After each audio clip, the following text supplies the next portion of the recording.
Hi everyone, welcome to World Class, conversations with the industry's top photographers, cinematographers, and visual artists. Today we speak with director-cinematographer Anson Fogel. Anson is part of the American super production team of Camp 4 Collective, whose commercial spots have dominated the airways and the internet since about 2011. Anson himself started off as a cinematographer and is now one of the top directors in his field. Today, Anson deconstructs a recent spot for Volkswagen, and we talk about the art of pitching creative to clients. Anson joins us today from his home in Salt Lake City, Utah. Anson, thanks so much for joining us today. I super appreciate you taking the time. You're a very busy director and super excited about all the things that you're going to be able to share with us today in terms of all the work that you do. First, I want you to sort of start off with telling us a little bit about your background, how you got into film, how you got into filmmaking, and what brought you to do the type of work that you do today. Thanks for having me. Honored to be here. Which is actually in my living room. It's the best place to be. You don't even have to leave the house. Yeah, it's great.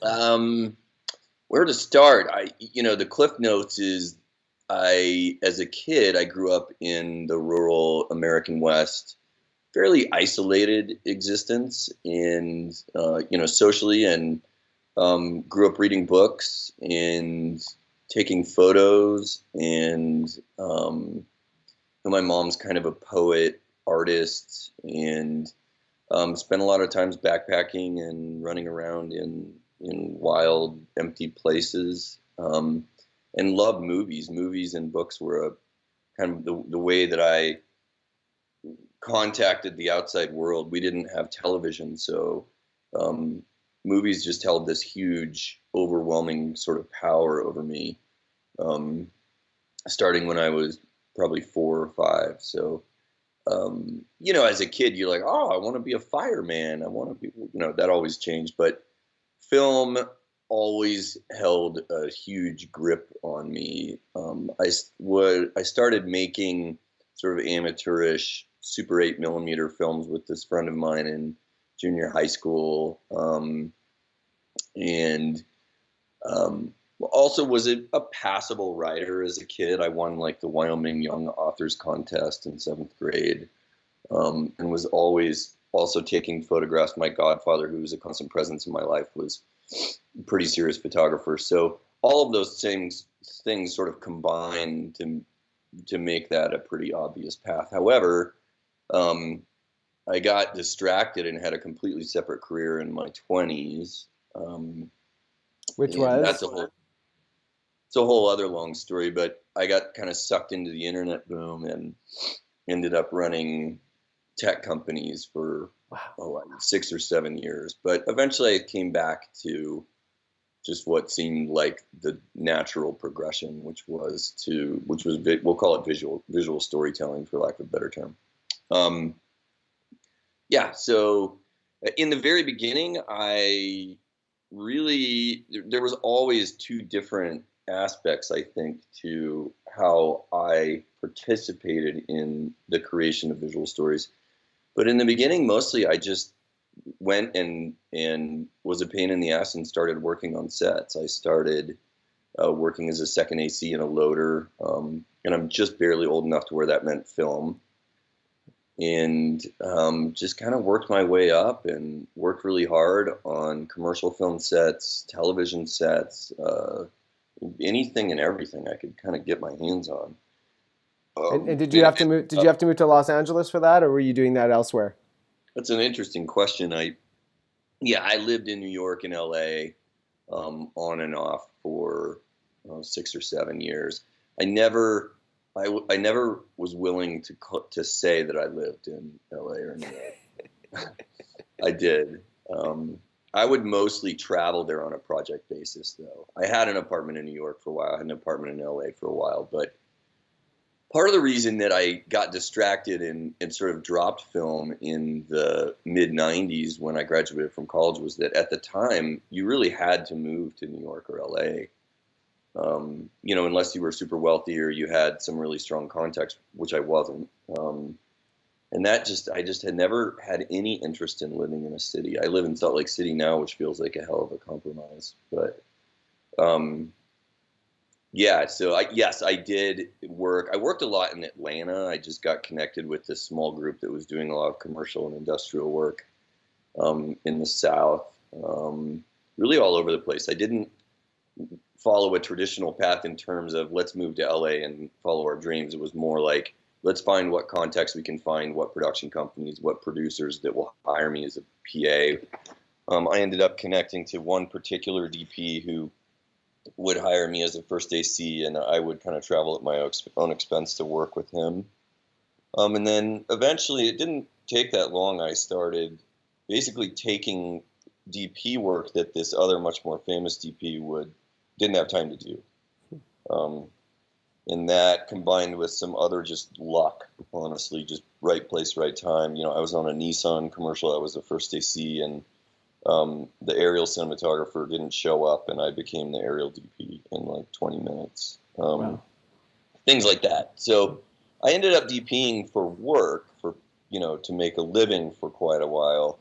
But, like I said in my email to you, that was never something that I didn't want to be a lifetime DP. I always wanted to write and direct, but I spent a lot of time doing it, and I'm glad that I did. And I still will occasionally direct DP on certain commercial projects where a DP is not strictly necessary. Right. And how did you start to make that transition, or that conscious transition to move into direction and away from the DP work?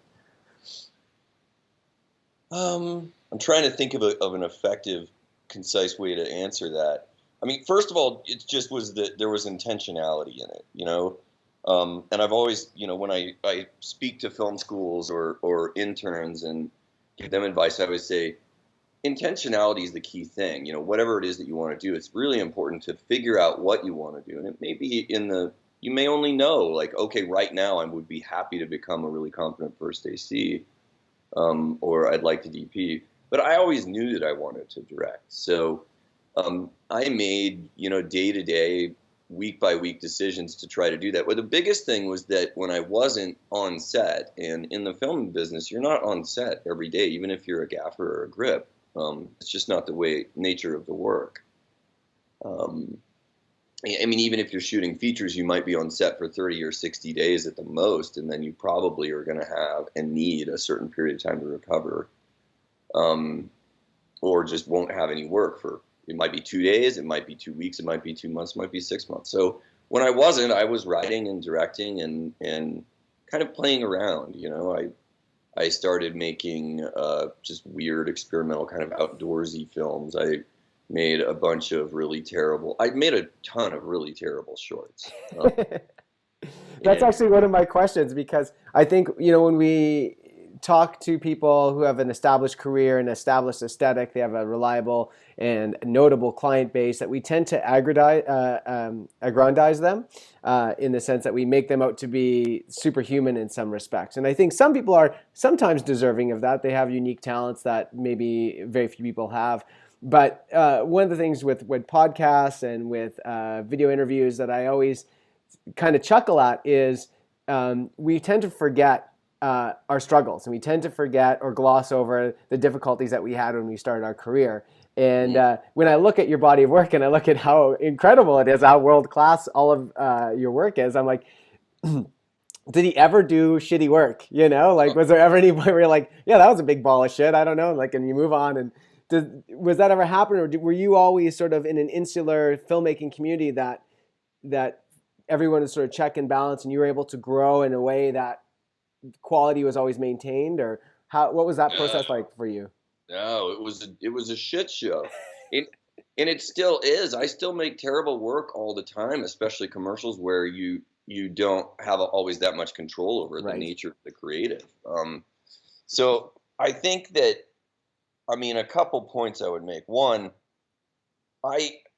film is just really hard, and I think if you keep working, you're gonna make shit a lot. I think that Martin Scorsese, I think half of his films are pretty shitty. Yeah. Terrence Malick, who I worship, has been turning out some pretty questionable shit lately. And it's just not. It's strange how there's this cult of personality. One, I don't buy the idea of talent. I really don't. I reject the idea of talent. I think we have an aptitude for certain things, and I would probably be a pretty terrible weightlifter. I weigh 100, I weigh like maybe 60 kilos, so that's probably not going to work. But 90% of the whole thing is just work and failing and doing it and fucking it up. I mean, I write stuff, not as much as I should lately, but most of it's really bad. Right.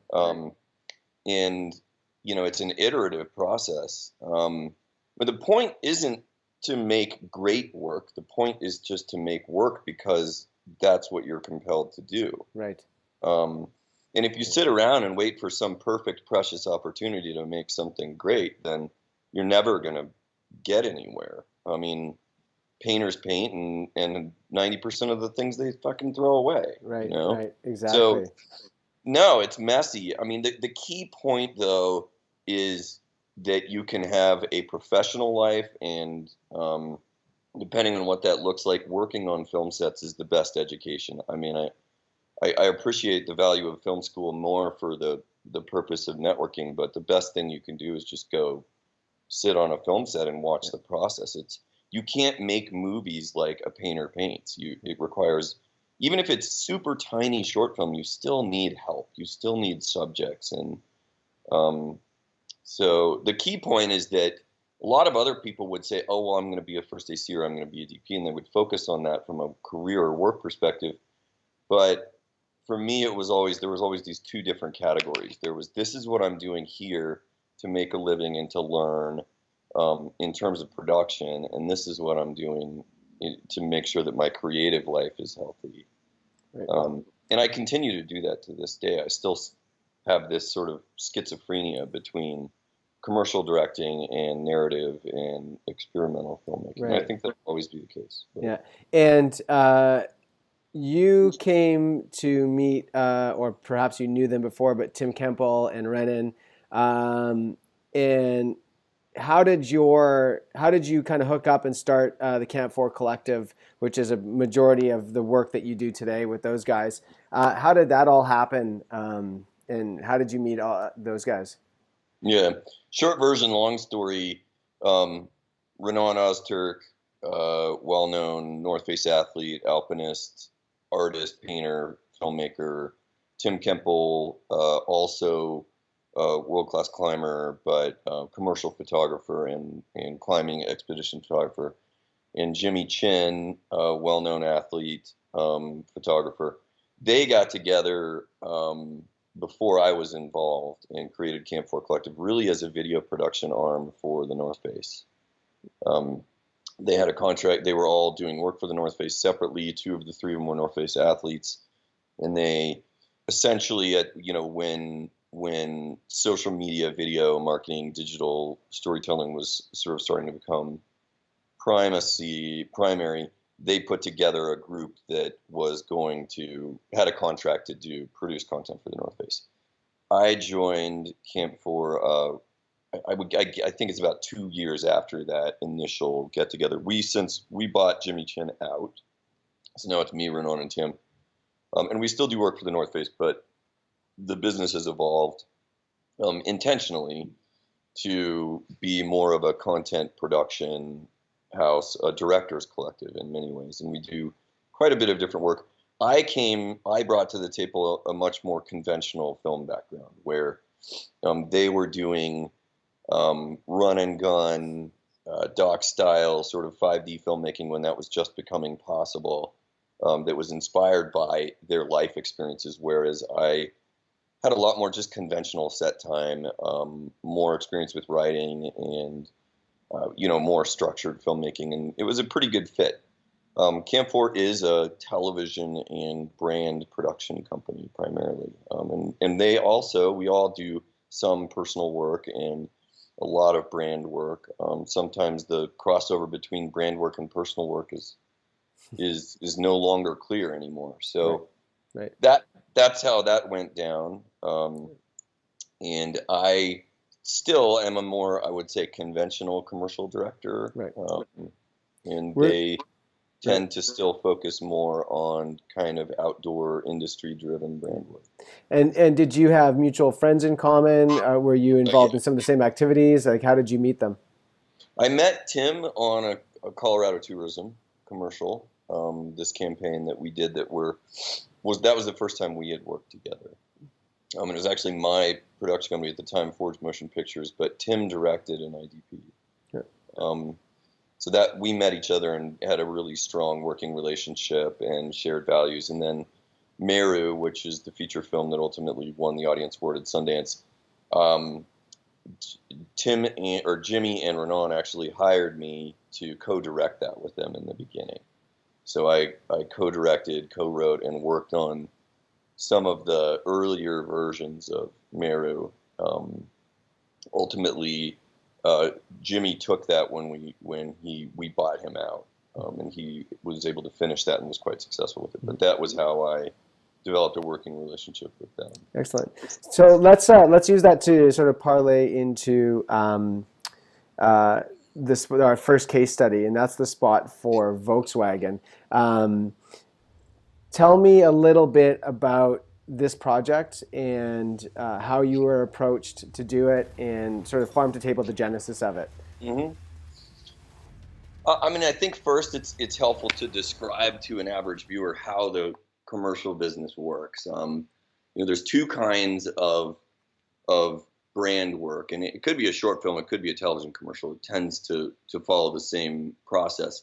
The first is client direct, meaning that a company, the North Face, the dry cleaner on the corner, whatever it is, comes to us as a production company and says, "Can you help us tell our story, or we would like to participate in creating some content." The second model is ad agency driven, and what happens is very large companies, or sometimes medium companies, hire an advertising agency, and the advertising agency decides what's the strategy, what does their logo look like, how are they going to communicate across all platforms, from Facebook to Instagram to television to billboards. How is the North Face going to communicate with the world about who they are and what their products are and what they believe in. Most of the work that I do is ad agency driven.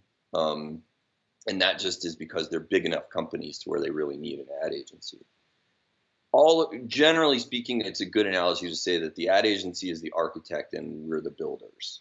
The ad agency generally sells an idea to their client, and then they go out and they look for a director and a production company to make it. Unlike architect builder, there generally is a lot of creative back and forth in terms of what I bring to the table versus what they had. But and it's competitive. So in this case, an ad agency in Hamburg, Germany, Grabatz and Partner, who are the ad agency for Volkswagen commercial vehicles, reached out to a production company that I know really well in Munich, said, "We have this idea, it's a stunt." That's about as far as the idea went. We have this idea, the client has agreed after 6 months of trying to sell them on this idea that this is a good idea. And everyone does the same thing. They reach out to 3 different directors and 3 different associated production companies, and you do what's called writing a treatment. The treatment is, here's your idea, and here's how I, as an artist and as a director, would actually express that idea. Here's what I would do. Here's what it looks like in quite a bit of detail. Here's what it sounds like. Here's what it smells like. Here's what it tastes like. Here's how it's going to feel. This is how it's going to sound. This is the style.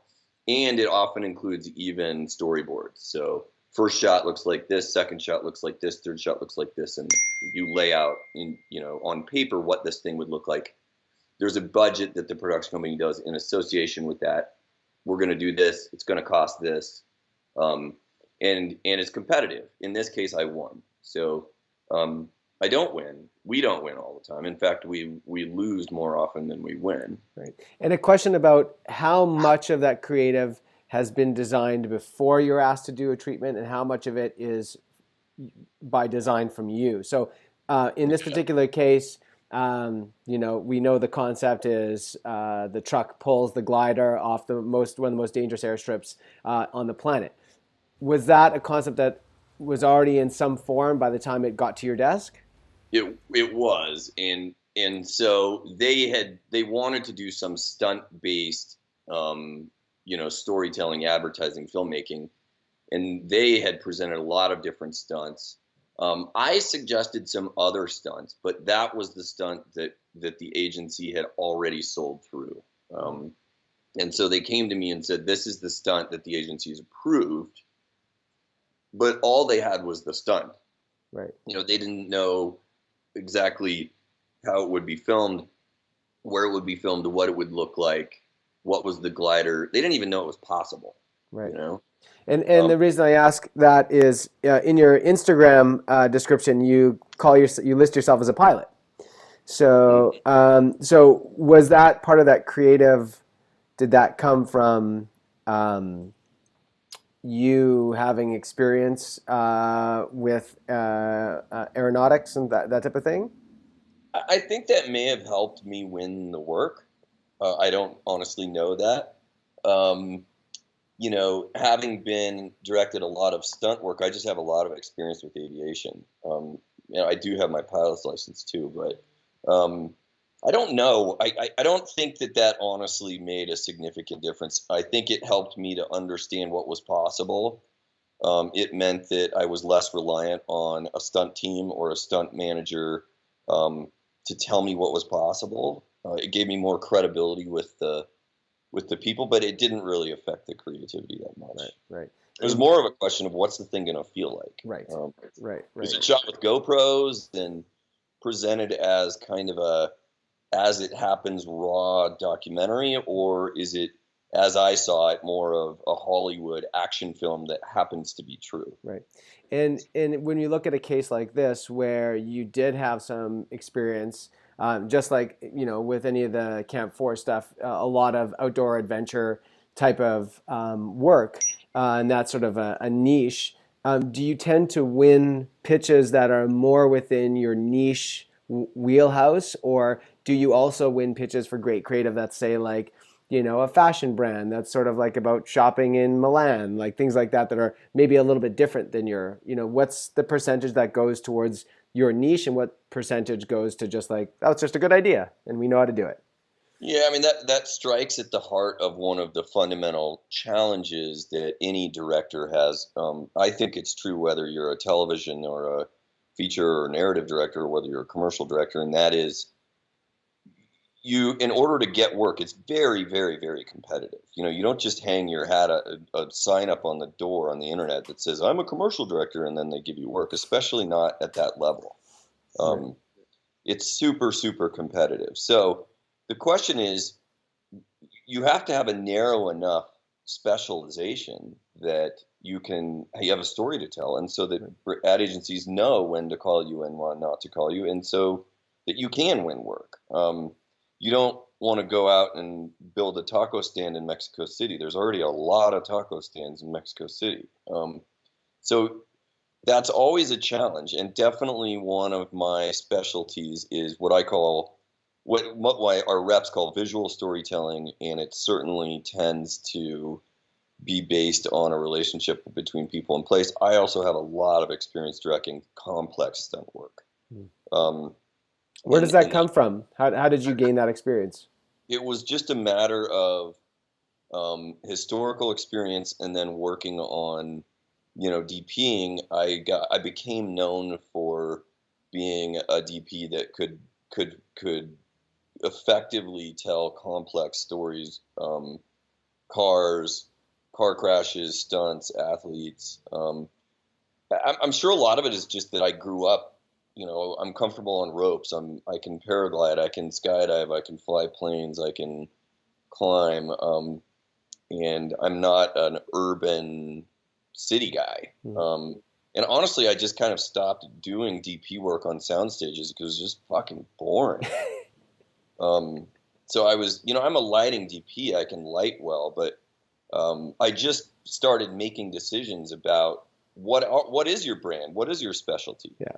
And I was lucky enough to work with some really well-known stunt coordinators, and honestly, when you're shooting cars for commercials, there's a lot of stunt work involved. It's just the nature of the beast. So yeah, and that even includes just coordinating with the Russian arm and things like that. Yeah, absolutely. Yeah. So now you've got this pitch, and what I hear often in the sort of the narrative of pitching to agencies and clients is that the agency will kind of come to you with sort of a roundabout budget figure saying we're looking for within here. That's right. When you then win the pitch, and you're saying, okay, we're going to do it within a certain amount of budget that they proposed, how do you actually know that it's shootable? How do you know that you can actually pull it off both from a financial point of view, but also from a logistical making it happen point of view? Well, I mean, honestly, that is the one of the primary skills of being a commercial director, and the production company has to be super experienced. The producers, the line producers, and the other people that you're relying on during the budgeting phase and during the concepting phase are critical. So by the time, I mean, we always spend much more time on the pitching, the budgeting, which is also designing the shoot, and the treatment than we do on production. I mean, it's sometimes months and months and months of work to get it right. Back and forth with the agency. They want you to build a unicorn, and you say, well, unicorns don't exist, but we could build it in the computer, or we could, there's this, it's an iterative back and forth process. And, but that's a huge part of the skill. No ad agency is going to call a production company that doesn't have a strong track record of already doing that. Mm-hmm. So, by the time I get to set, there's the weather is left to chance, and there are certain variables, but I already know and have already budgeted every lens, every camera, every individual person working on set, exactly what they're going to do, when they're going to do it, how many shoot days, what we're going to shoot in the morning, what we're going to shoot in the middle of the day, what we're going to shoot in the afternoon, who the talent is, what are the risks, what are the challenges, what equipment do you need. We've already got that pretty dialed in before we submit the budget. In order to submit a budget, you have to know exactly every last piece and part of how you're going to shoot it and what that's going to cost. So it's not a question of how do you figure it out. If you can't figure it out, then you can't play the game. Right. And in terms of designing the concept and making it work, there's a great behind the scenes video, which I'll play a few clips of the Volkswagen spot, and then I'll make a link in the comment section below for people to just go straight to that link and watch the whole thing, which is super awesome. One of the best BTS videos I've seen in a while. Your German is impeccable. But one of the things you show in there is you do show the storyboards and how they relate to some of the actual footage. Now, when designing those storyboards, are they designed after you do all your location scouts and you know actually what the place is going to look like and you can draw for that? Or how do you draw for something that you haven't seen a location of yet? Like, how does that play out? That's an iterative. It is different on every job. Generally, the bigger the budget, the more averse to risk people are, and the more money you have to do, say, research in advance. If it's $1 million, $2, $3 million, probably the agency is going to demand that you do boards or revise the boards based on the location scout. In this particular case, it was expensive, but not millions of dollars. I did the storyboards. Generally speaking, there's only a handful of airports. I already knew Courchevel was going to be the airport when I wrote my treatment, or assumed that it would be. But yeah, I'd never been there. But when I was writing my treatment, I'm like on Google Earth looking at the location. I'm already in the treatment phase and the budgeting phase, talking to pilots. I'm reaching out to glider pilots and saying, "Hi, I'm Anson Fogel. I'm a director. Can you do this? What does this look like? What do you need?" And the first round of storyboards, I don't remember, that's probably what's in the BTS, was done before we ever physically saw it. For example, my treatment had a man and a woman, and the storyboards have a woman flying the glider or driving the car and a man flying the glider. That changed. I wasn't happy about it, but that changed. So I had to create, after we got the job, I revised the storyboards 2 or 3 times to satisfy the client and the agency.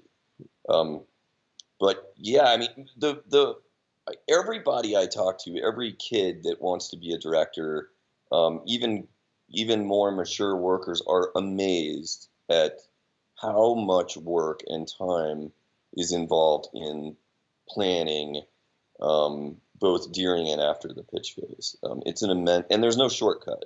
Like, there's no magic tricks to it. Right, right. It's just a fuck ton of work. Right. When I speak to commercial DPs, one of the things that we talk about is the time leading up to the actual production, to the actual shoot date, and they'll be often in prep for. They'll say, 2 weeks or like a week sometimes, and that seems to be common. But I guess one of the messages, what people don't see is the amount of prep that the production company and the director does ahead of that. So on a typical production, once the DP is involved in doing camera tests and all that sort of stuff and location surveys, that's pretty much at the last 5% heading into the shoot. Is that correct, would you say, or what's that look like? Yeah, all I can do is talk about, all the stuff that I've done, specifically commercials or large, moderate budget television, things like that. Man, I mean, we don't get enough money for the DP to do a week of prep these days. On features, yes, but on a commercial, I've never honestly never needed 2 weeks of prep for the DP, which also includes gaffing, lighting, rigging. It's much more common to have a lot of conversations between the DP and I after we win the job, and then 2 or 3 days of camera prep, but not 2 or 3 weeks. Right. Most of that prep is handled by myself and the production team, location scouts, the insurance companies, pilots and aircraft companies, and because I am a fairly experienced DP as well, I can generally budget. I'll reach out to a DP during the budget phase sometimes and say, hey, what do you think? Can we make this work? Can that work? But a lot of times we get the job and then I go to the DP, and I have 2 or 3 DPs I prefer to use all the time. And we work together so much. There's already this kind of shorthand language. Yeah. Yeah. The prep is much, much, much more done by the production team, the director, than by the DP. And so you've now done, what's the treatment writing phase? How long does that often take? On average, if you're to ballpark? I would say Volkswagen is abnormal because it's European. Europeans generally are more meticulous and the process is longer. That's a good thing and a bad thing. And in America, the process is generally quite a bit slow or faster. On the average American project, we probably, I'll spend an average of 2 or 3 days on a treatment.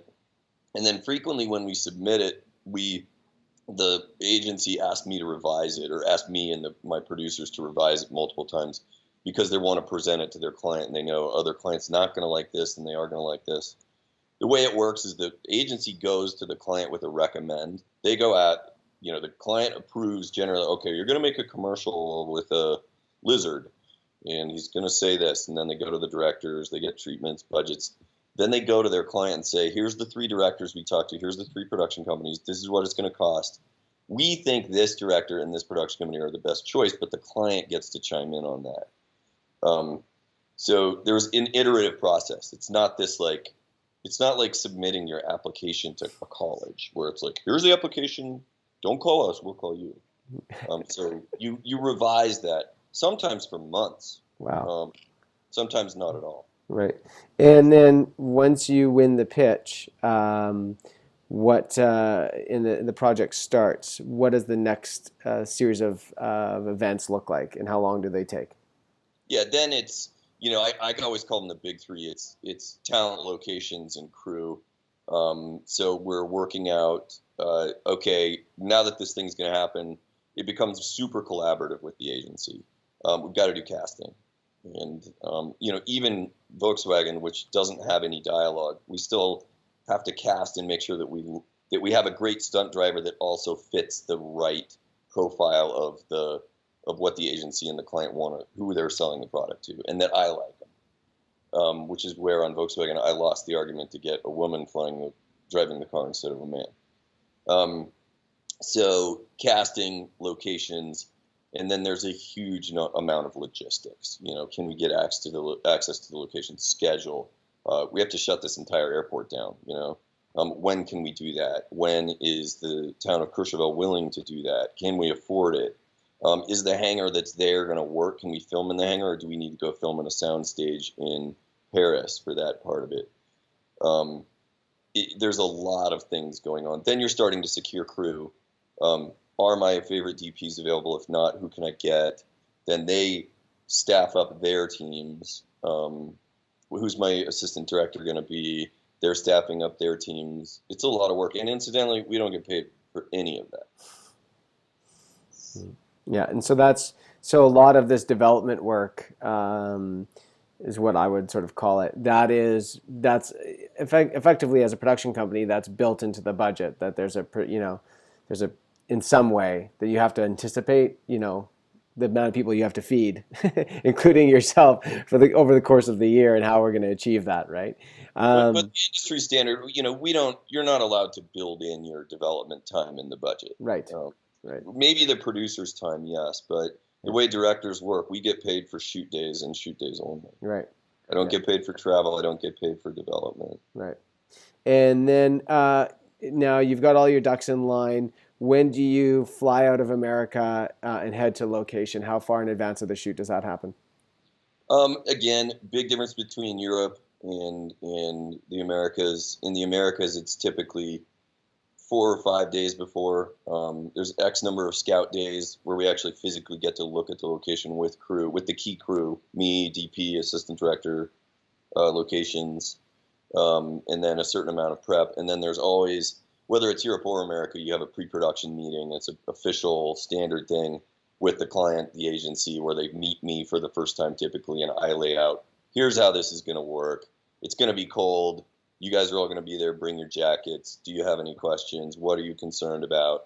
And at that point, I'm taking on a leadership role and just trying to make the client and the agency comfortable, and my crew, but primary client and agency, comfortable that, I'm going to pull this off and they're going to be involved in the process. In Europe, it tends to be more like a couple weeks in advance. And so then you're going into the shoot.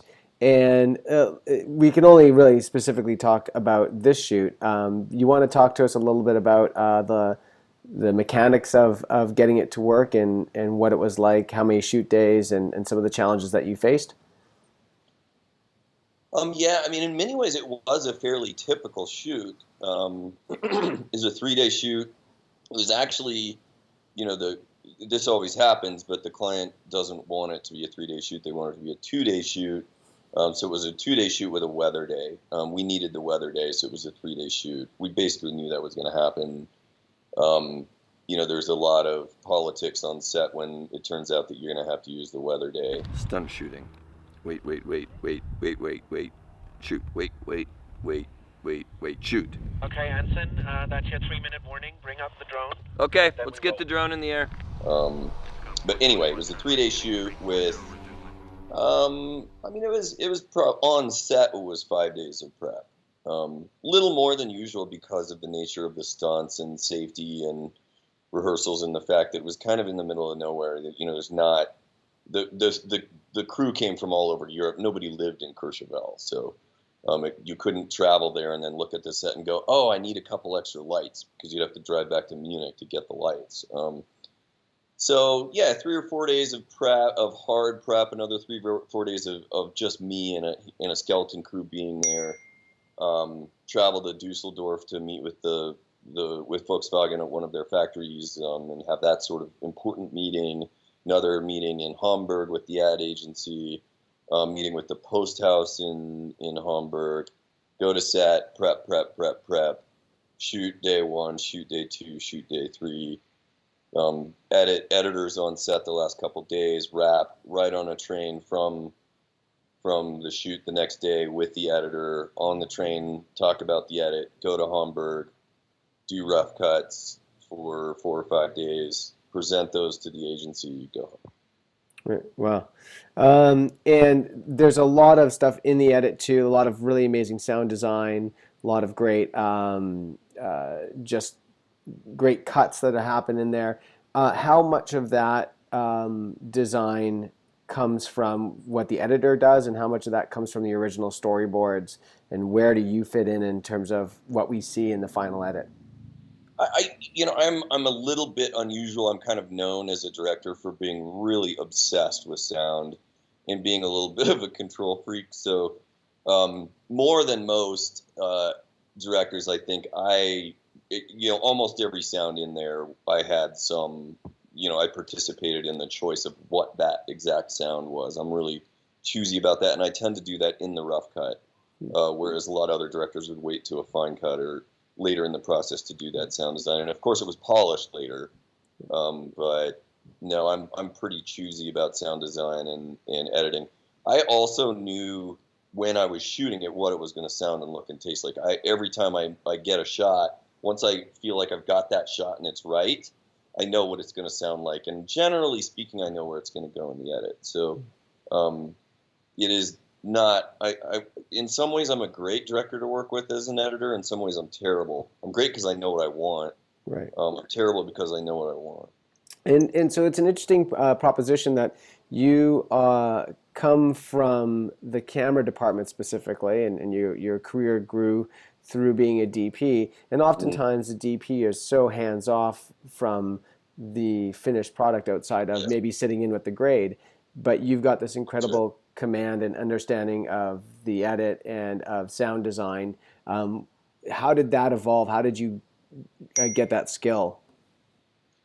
That's kind of a long story too, but again, it's mostly just about intentionality. I mean, all my heroes, most of my heroes in terms of directors are the same way.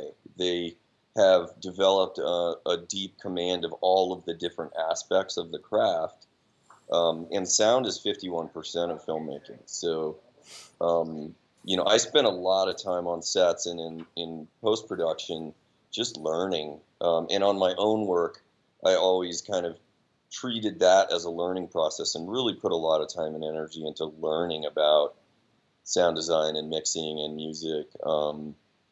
And yeah, I mean, it was that, but that's intentional. I don't think, and this is maybe just me, but I can tell you that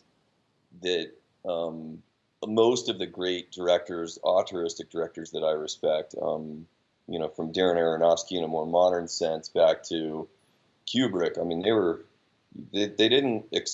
they allow other artists to contribute, because that's going to make everything greater. And I do the same thing. I'm not a musician, but I'm very specific about what that music is and how it feels. To me, that just seems obvious. I don't. Right. So let's maybe use this, the last sort of final quarter of our discussion here, to go into some of your creative concepts and in terms of how you manage your life and your career and your creative ideas as a whole outside of just the commercial sphere. How important is it for you to continue to do non-commercial creative or passion projects, if you will, short films, feature films, things like that? What role does that play in your work? I don't have a choice. I'm going to have to do that. I'll get burnt out on. I like commercial directing, and I would hope to do that for quite a bit. I don't know. I can't see beyond 5 or 10 years, but I'd like to keep doing that. But I'm not going to be. I'm going to get burnt out on that. I'm not going to be a very good commercial director if I don't also have a really healthy creative life outside of that. So I spend a fair amount of time, or try to keep a reasonable balance and spend a fair amount of time writing and creating other things. It doesn't even necessarily need to be film, as long as I'm being engaged as a creative outside of commercial work. And commercial work is a gift for me. I don't, last year I was on the road a lot, but it's still not, because the development cycle for these commercials is so long. I mean, even the fast one is 8 or 12 weeks. And you're only on set. Production is such a small percentage of what we're doing as commercial directors, that I have a lot of flexibility in my schedule. Production is rigid and the schedule is rigid, but I'm developing and writing treatments right now for 6 or 7 different things, but I'm at home with my cat. So I do go out of my way to create, and should be writing more than I am, but Well, and this is another interesting thing that I find is work-life balance. And so, you're a parent as well, and managing personal projects, managing recreation. I mean, you live in sort of one of the recreational capitals of the United States, of the continent, in fact. How do you put the effort into your career, put the time into your career, and into developing work through the commercial arm, developing personal projects, and then balancing that with family and recreation time? What does that look like for you in terms of a day-to-day basis? Is it always different? What is that? Paint the picture for us. yeah, I mean, I don't know whether it's luck or skill. It's probably a combination of the two, but I haven't had a difficult time engineering that balance. I'm 43 years old. I've spent a lot of, I've always been pretty good about carving out time for myself. Um, and the nature of the industry is such that it's sort of volatile. It's not a 9 to 5 job where your work-life balance can be organized on a day-to-day basis. It's more like on a month-to-month basis, on a holistic basis. But I try to quite consciously not be gone more than half of the time. And we work all over the world, so I don't, if I lived in LA, it would be a lot harder, actually. I'd probably make more money, but I would have a harder time balancing because I could direct almost every day if I lived in LA. Right. But no, the balance is a conversation with my wife and my daughter and my business partners about sort of priority levels, and making sure that there are certain dates and times and elements of my life that are totally sacred, no matter what job comes up. Because the work is unpredictable and the timing's unpredictable. So I basically just have certain elements of time that are sacred, that no matter who calls, I'm going to say, no, I can't, I'm not available for that 2 weeks or that week or that day. That's pretty effective, although it sometimes means losing really good work. And also just not really, maybe it's maturity, but I don't have a lot of ego attachment to the work that I'm doing anymore, where it used to be I felt like I had something to prove. I don't really feel like I have that much to prove on the commercial side. But it's fairly flexible. I don't have to go to our studio every day. When I write the treatment, I can write the treatment in the morning or the afternoon or the evening. I probably could use to exercise more, but we ski. My wife and I ski, climb, bike. She has a real job, so we have to schedule that. I'm almost like house husband when I'm at home. I'm like, picking my stepdaughter up from school and keeping the house clean. And then when I'm gone, my wife's demands obviously increase, but it's a pretty healthy arrangement. And she's a filmmaker too, so she understands the balance, but that hasn't been a challenge. I mean, when I was in my 20s and 30s, the work-life balance, there wasn't one. It was work. Right. And that was fine. That was what it needed to be, right, in order to get the skills that I have and be able to get that kind of work. You're not going to compete at that level or get anyone to give you money to make really cool stuff if you're not willing to work 100 hours a week for quite a bit of time. Yeah. And, a lot of folks who might be watching this and this content might be interesting to them, they are likely people who are just starting on that journey, who are either aspiring commercial directors, aspiring narrative directors, or aspiring directors of photography. And more often than not, what we have nowadays too is folks like myself who are both director DPs, it's an interesting place to be in when you're starting your career off in terms of the amount of work that you have to do and how you, like a chess game, strategize on what jobs to take, what jobs to not take, what pro bono work to do, that type of thing. So developing from I want to be a commercial director, but not being a commercial director yet, what you know now, and marrying that with the current state of the industry. Is your advice to do spec work? Is your advice to maybe put more time towards networking and creating relationships and building relationships? Is your advice to spend more time on set in a subservient role, like assistant director or going through the camera chain? What would you say is some of the best things to do? Yeah, I have this conversation a lot. So I think the first question is you need to decide what kind of work you want to do for pay. I'm not sure commercial director means it doesn't mean you have to direct television commercials. Right. But it means you're going to direct work for somebody else and they're going to pay you to do it. Yeah. Director for hire. A working director might be a better way of phrasing it. But, do you want to direct the kind of work that is agency driven and is fairly expensive? Is that a big, important goal to you? It's not necessary to make a living. In fact, the majority of the content that exists on digital, on the web, on Facebook, etc., and isn't necessarily agency driven. It's more client direct. The budgets are much smaller, and obviously the resources that you have to do the work are smaller. Probably the pay is, well, I don't know. Pay can be engineered to be just as good, but I think there's kind of a fork in the road there. You can very successfully run a small production company as a director or a couple directors and do client direct work regionally, locally, or within a specific niche. Maybe you're really into hunting, like Rockhouse Motion. Maybe you're really into, some particular subset, motorcycles or something. You could do that. In that case, you just need to create as much work as you possibly can within that niche. Spec work, absolutely. And also paying work. But that's a very different deal. If you're going to do that, you don't necessarily need to go work on film sets because those skills and learning that system isn't necessarily going to be that helpful.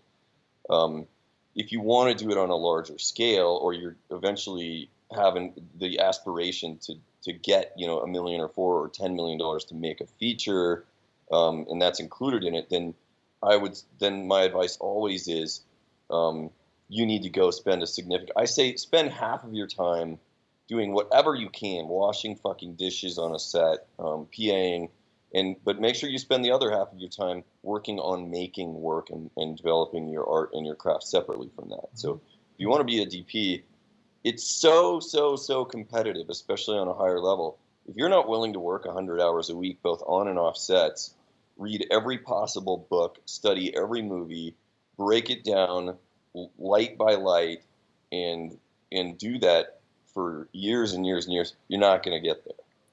Right. And and if I can interject too, I don't know if you share this opinion, but I think when people hear that message, it's terrifying to them. They're like, well, I'd have to give up so much of my life. I'd have to make all these sacrifices. And my message to them is always, it should be organic. You should want to do that. Like 100 hours of your week should go by and you're like, man, I wish I had 100 more, Exactly. And so if that's not the case, then you simply are not passionate about it enough to win. It's an artist. It's like saying you want to be a rock star. It's so competitive, especially camera. And everybody wants to be a DP. Most people don't even know what that means. I mean, in my mind, if you can't carefully light a scene, you're not a DP. You're a cameraman. Right. But I'll probably get shot for saying that. No, I agree. It's absolutely true.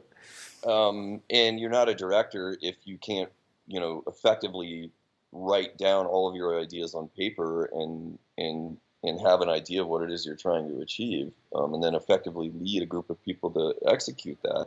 Right. But it's gappers, grips. There's so many different people that have really rich, vibrant careers in films that are not directors and DPs. That's only 2 out of 50 people. Right. We desperately need gaffers. By far, the biggest demand right now is for great editors. Right. There are far more people, there's a lot more work right now for editors than there are great editors to do the work. Right. That's also true of gaffers, which are lighting professionals, artists, technicians. Very hard to find a gaffer that is under the age of 55 that's a ninja. Yeah. Everybody just wants to be a DP, which to them, they think that means taking pictures. And it mostly means thinking about lighting. Yeah. But if you want to do that, it's just you. I think it's true of anything, though. If you want to be an amazing plumber, you're going to have to fucking do a lot of plumbing. Yeah. Yeah, And exactly. Exactly. And so, unfortunately, 90% of the kids that apply to intern with us are not going to ultimately probably make a living in film. right, right, exactly. And so, what's next for you? What can we see on the horizon from the type of work that you're doing, both professionally and personally? Well, for Camp 4, there's quite a bit of diverse, different stuff happening. For me personally, I'll continue to direct brand work. I have some coming up, but I'm at the point in my sort of artistic life where I need to direct a feature film. So Right. probably I've got a set of sort of experimental shorts I'm going to work on with my partner and wife Alex here in the fall, and then I'm also developing two different feature scripts. So. Very exciting, very exciting. Any last bits of information that we didn't talk about that you'd love to talk about that we didn't touch on? Um, Leave us with something inspirational. Vast subject. It's hard to know. I think I think the biggest challenge for the kids that I talk to is a not knowing what they want to do really, Right. but b in order to figure out what you want to do, you have to understand what the possibilities are. And I think that the advent of the democratization of all of the tools, the fact that that anyone can shoot technically a world-class image has distracted everybody and confused the up-and-coming groups of people about what filmmaking really is about. And I think that's fortunate because it's attracted a lot of people to the craft. But I think it's unfortunate because there's a lot of kind of broken hearts. There's a lot of kids that are spending a lot of time taking pictures and making motion media that are not ultimately going to be able to contribute substantive pieces of work. And I'm And not what's sure. and what's your message to those people in order to? I mean, we've already talked about putting in the hours, but in order to create a substantive type of work, is it really not just putting in the hours, but also a message from earlier in our discussion, which is being able to do a high volume of work and dealing with bad work and dealing with disappointment and that type of thing. Is that sort of like Moses crossing the desert, sort of what is needed in order to reach salvation? What's your No, I mean, message? I would be a little more pragmatic about it, I think. I mean, we could talk about it in terms of ideology, but pragmatically, I would say if if people are spending way too much time talking about cameras and nowhere near enough time talking about writing. Mm. That doesn't mean writing screenplays. It means before you go out and start to make your snowboarding short, thinking about what it is going to be, Right. instead of how you're going to shoot it. Mm-hmm. I mean that to me is kind of that's where the rubber hits the road. Too much focus on cameras Right. Right. and Exactly. and technicalia and craft, and nowhere near enough focus and respect for art, writing, story, character. Mm-hmm. And that's certainly the case when we're talking about people who are either pure directors or director DPs, or people who are just videographers and they're starting out and they're trying to create stuff, or independent filmmakers. If someone is, say, for example, trying to be a DP, I wonder how much of that message is true and not true, because oftentimes directors will look to DPs to understand the ins and outs of their camera systems and to know Sure. what the capability is Yeah. of the systems and be able to recommend things. I still find, between you and me, some of the best DPs and colleagues that I know in the industry very much say it's irrelevant. Like they spend very little time dealing with the technical details of the camera and much more time talking, letting their first ACs deal with a lot of that and just dealing with lighting. But I think that's a So challenge for a lighting, lot of people. yeah, it's mostly thinking about emotionally what do I need to say right now. It could just be sexy, like what is the coolest way to move the camera, but how does that make an audience feel? Yeah, most DPs, the cameras have gotten, I mean, you're either shooting on Alexa, Red, or Sony, and they're not that much different. I spend time talking about lenses, but mostly, yeah, it's lighting and how are you moving the camera and where are you placing it. We talk about that all the time, but I don't talk about the camera. Yeah. I mean, Yeah, I was listening to a panel of cinematographers discuss anamorphic, and one of the takeaways from the panel was from a lot of the commercial cinematographers was how often the word anamorphic gets thrown into the pitch to the agency when a lot of, or from the agency, like from the agency to the brand, and oftentimes the agency actually has no idea what anamorphic means, and they'll be like, yeah, we're going to crop it to 16:9, and they're like, so how, and that always makes me think how much of the pitches that you have to do have to be kind of not, I don't want to say dumbed down, but massaged with hot words that are, you know, buzzwords in order to win the pitch. I don't talk about gear that much. Anamorphic is something that I'll talk about. But yeah, I usually have a diagram or something to describe it. It depends on the audience. You know, a lot of larger ad agencies, the people that are running those accounts have made 150 commercials, so they're pretty savvy. So mostly that's just a know your audience question. Right. Yeah, exactly. Very cool. I apologize, but I have to go. Yeah, no, this is awesome. We're right on time. So, Anson, Perfect. thank you so much for joining us today. I super appreciate it. Well, yeah. What a great discussion. And Pleasure. looking forward to following your future work and seeing what you do. So thank you so much for making the time. Thanks so much for having me.